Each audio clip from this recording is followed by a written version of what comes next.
नमस्कार, हिमाचल बुलेटिन में आपका स्वागत है। आज के मुख्य समाचार। मुख्यमंत्री श्री सुखविंदर सिंह सुक्खू ने आज शिमला में पत्रकार वार्ता को किया संबोधित। नेता प्रतिपक्ष ने मुख्यमंत्री से की भेंट। JOAIT अभ्यर्थी प्रतिनिधि मंडल ने की मुख्यमंत्री से भेंट। और अब समाचार विस्तार से। मुख्यमंत्री श्री सुखविंदर सिंह सुक्खू ने आज शिमला में आयोजित पत्रकार वार्ता को संबोधित करते हुए कहा, सभी पत्रकार बंधुओं का स्वागत है। 11 दिसंबर को जब हमारी सरकार ने शपथ ली थी और जो जनता ने हमें आशीर्वाद दिया कि आने वाले समय में जो हमें 5 साल का मैंडेट उन्होंने दिया, उसको दृष्टिगत रखते हुए हमने एक फैसला किया था कि नौकरियों में व्यापक भ्रष्टाचार जो है उस संदर्भ में कड़ाई से निपटा जाए। मैंने 12 दिसंबर को एक बैठक बुलाई थी और कुछ पुलिस के अधिकारियों को व्यक्तिगत तौर पर दिशा निर्देश दिए थे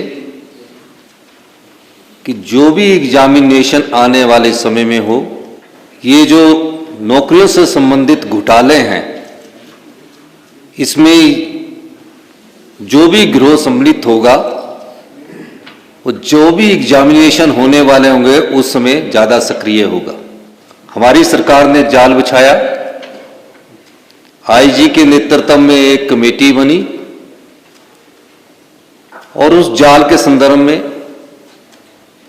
12-13 तारीख के बाद सब प्रकार से वर्बल ऑर्डर दिए गए थे कि सारी जानकारियां प्राप्त की जाए, क्योंकि हमारी सरकार ने यह कहा था कि हम सत्ता के लिए नहीं, व्यवस्था परिवर्तन के लिए आ रहे हैं। हमारी सरकार ने कहा था कि हम गुड गवर्नमेंट के लिए गुड गवर्नेंस चाहते हैं, अच्छे शासन के लिए अच्छे प्रशासन के लिए आ रहे हैं। हमारी सरकार ने हिमाचल के युवाओं को विश्वास दिलाया था कि जितने भी घोटाले नौकरियों से संबंधित हुए हैं, हम जनता की अदालत में उसको लाएंगे। इसी दृष्टिकोण से 25 दिसंबर को JOAIT का पेपर होना था। उस संदर्भ में जिन पर हमारे पुलिस विभाग ने नजर रखी हुई थी, हमें एक सुराग मिला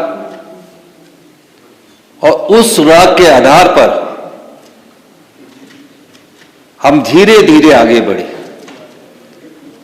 और जब हमारे पास पुख्ता सबूत हो गए, उसके आधार पर हमने अगली कार्रवाई की। उस घटना की मैं आपको ये जानकारी देना चाहूंगा। पुलिस स्टेशन राज्य स्तरीय एवं भ्रष्टाचार निरोधक ब्यूरो हमीरपुर में दिनांक 23/12/2022 को श्री अभिलाष कुमार सुपुत्र श्री मदन लाल गांव एवं डाकघर टिहरा, तहसील सुजानपुर, जिला हमीरपुर द्वारा PC एक्ट की धारा 7 और भारतीय दंड संहिता की धारा 420/120B के अंतर्गत एक FIR संख्या 4/22 दर्ज करवाई गई। उन्होंने अपनी शिकायत में बताया कि श्री संजीव कुमार ने उन्हें आश्वस्त किया है कि वह 2.5 लाख में आगामी JOA का प्रश्न पत्र उपलब्ध करवाएगा। शिकायतकर्ता ने यह भी बताया कि दलाल संजय संजीव ने उसे विश्वास में लेते हुए बताया है कि उसने स्वयं भी 185 में से 170 अंक प्राप्त कर 185 से 170 अंक प्राप्त कर JOAIT 2021 की परीक्षा उत्तीर्ण की है। यह सूचना मिलने पर पुलिस दल ने हिमाचल प्रदेश अधीनस्थ कर्मचारी चयन आयोग हमीरपुर की वरिष्ठ सहायिका श्रीमती उमा आजाद के घर पर छापामारी की,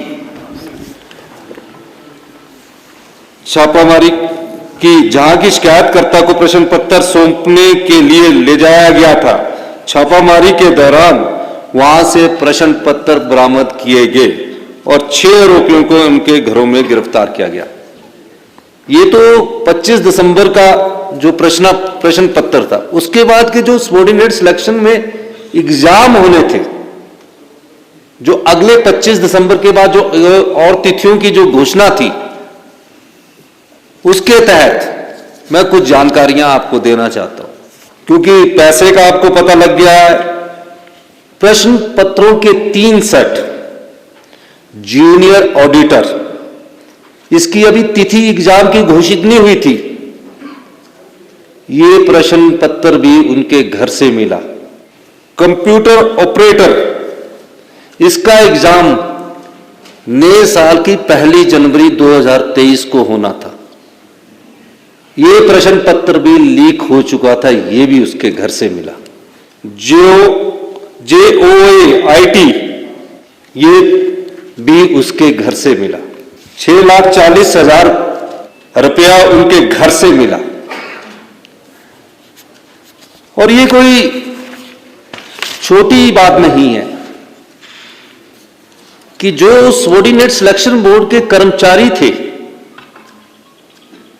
जो भी था, वो सब शंका के दायरे में आ गए।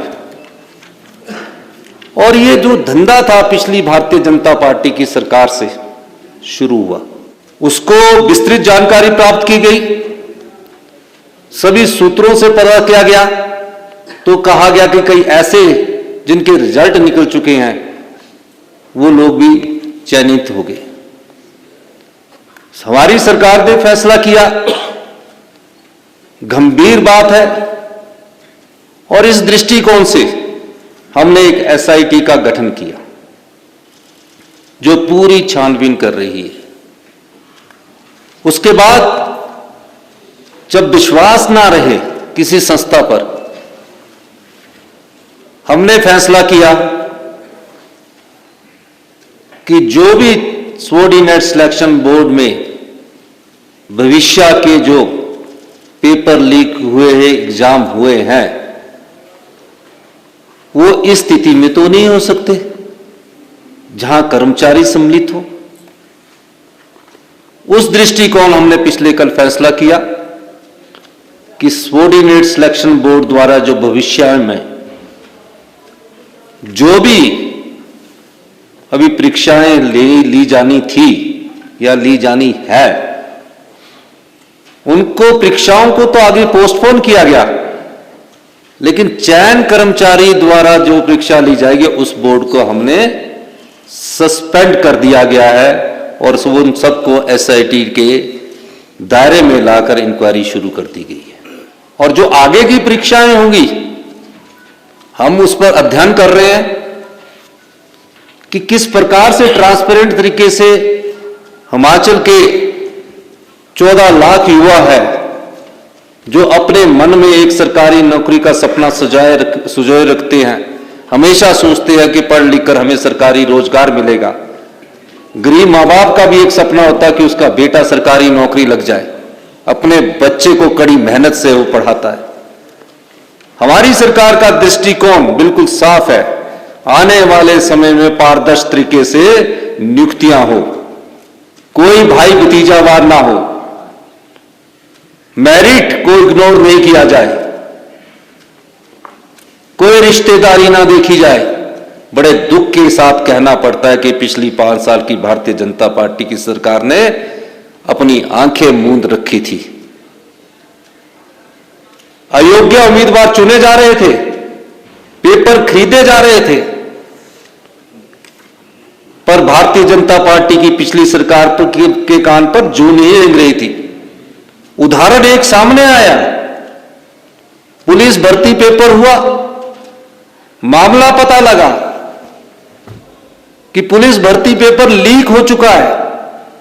उससे पहले भी एक मामला सामने आया, विधानसभा के पटल पर हमारे सदस्यों ने आवाज उठाई कि पेपर लीक हो चुका है, लेकिन भारतीय जनता पार्टी ने अगर आंखें मूंद ली है उस सरकार ने, तो ये हिमाचल की जनता के साथ भारतीय जनता पार्टी की सरकार ने हिमाचल के लाखों युवाओं के साथ बहुत बड़ा धोखा किया है। इस धोखे का जवाब भारतीय जनता पार्टी को देना पड़ेगा। 14 लाख युवा जो सरकार से आशा लगाए बैठे थे, उस आशा के अनुरूप उन्होंने कार्य नहीं किया है। इसलिए हमने फैसला किया है कि अगले 60 दिनों में पूरे भर्ती प्रक्रिया में पारदर्शिता लाई जाएगी और जो हम जो एग्जाम करवाएंगे वो पूरे पारदर्शिता तरीके से आगे लाएंगे। और जो भी पेपर लीक करने वाले सम्मिलित होंगे उनके तहत एक्ट में हम प्रोविजन देख रहे हैं कि कोई स्ट्रिक्ट एक्शन कैसे लिया जा सकता है, उस दृष्टिकोण से भी हम कार्य कर रहे हैं। इसलिए मैं आप लोगों से ये कहने आया हूं कि जो सरकार पिछली थी उस सरकार की भी गलतियां हैं। हम सारी जानकारी अभी और एकत्रित कर रही है, कुछ और सनसनीखेज जानकारियां हम आने वाले वक्त में आपके सामने लाएंगे।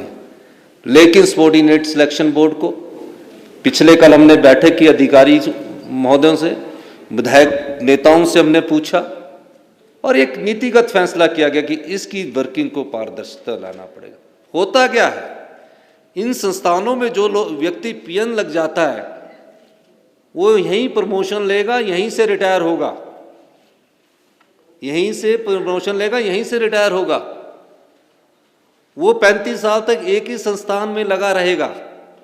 और जो 35 साल में एक संस्थान में लगा रहेगा, जो ये महिला पकड़ी गई है इसके बेटे ने टॉप किया, भारतीय जनता पार्टी की सरकार थी तब भी उनकी आंखें नहीं खुली।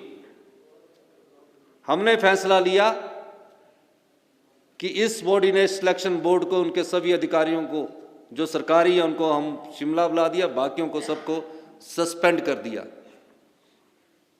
और हम आगे ये फैसला कर रहे हैं कि अगली जो चयन प्रक्रिया है उसमें पारदर्शिता लाई जाएगी और 60 दिन के अंदर जो इंटरव्यू कैंसिल हुए हैं उनको द्वारा से किस एजेंसी के द्वारा शुरू किया जाएगा उसका फैसला आने वाले वक्त में आपको बता दिया जाएगा। जिन भी युवा साथियों ने हिमाचल प्रदेश में रिटन एग्जामिनेशन पास कर चुके हैं, मेहनत करके रिटन एग्जामिनेशन पास कर चुके हैं, हम वो भी देखेंगे कि कहीं वहां भी कोई पेपर लीक की वारदात तो नहीं हुई है। अगर पेपर लीक की कोई वारदात नहीं होगी तो उनके डॉक्यूमेंटेशन वाला जो इंटरव्यू है उसको भी हम आगे बढ़ाएंगे। और आने वाले समय में हम हिमाचल के युवाओं को ये विश्वास देना चाहते हैं कि हम पूरी तरह से एक पारदर्शी, नैतिक से भरपूर ट्रांसपेरेंट सिस्टम लाएंगे और अगली भर्तियां भी हम जल्दी ही शुरू करेंगे। जितने भी सरकारी रोजगार है उनको रोजगार के अवसर उपलब्ध करवाएंगे। मुख्यमंत्री श्री सुखविंदर सिंह सुक्खू से आज पीटरहॉफ शिमला में नेता प्रतिपक्ष एवं पूर्व मुख्यमंत्री श्री जयराम ठाकुर ने भेंट की। ये एक शिष्टाचार भेंट थी। इस अवसर पर उप मुख्यमंत्री श्री मुकेश अग्निहोत्री भी उपस्थित थे। JOAIT पोस्ट कोड 817 परीक्षा में भाग लेने वाले युवाओं के एक प्रतिनिधि मंडल ने आज शिमला में मुख्यमंत्री श्री सुखविंदर सिंह सुक्खू से भेंट की और उनसे JOAIT 817 की चयन प्रक्रिया को शीघ्र पूरा करने का आग्रह किया। ये परीक्षा हिमाचल प्रदेश कर्मचारी चयन आयोग द्वारा 21 मार्च 2021 को आयोजित की गई थी। मुख्यमंत्री ने प्रतिनिधि मंडल की मांगों पर सहानुभूतिपूर्वक विचार करने का आश्वासन दिया। उन्होंने कहा कि राज्य सरकार परीक्षा प्रक्रिया में पारदर्शिता सुनिश्चित करने के लिए प्रतिबद्ध है ताकि युवाओं का भर्ती एजेंसियों पर विश्वास बना रहे।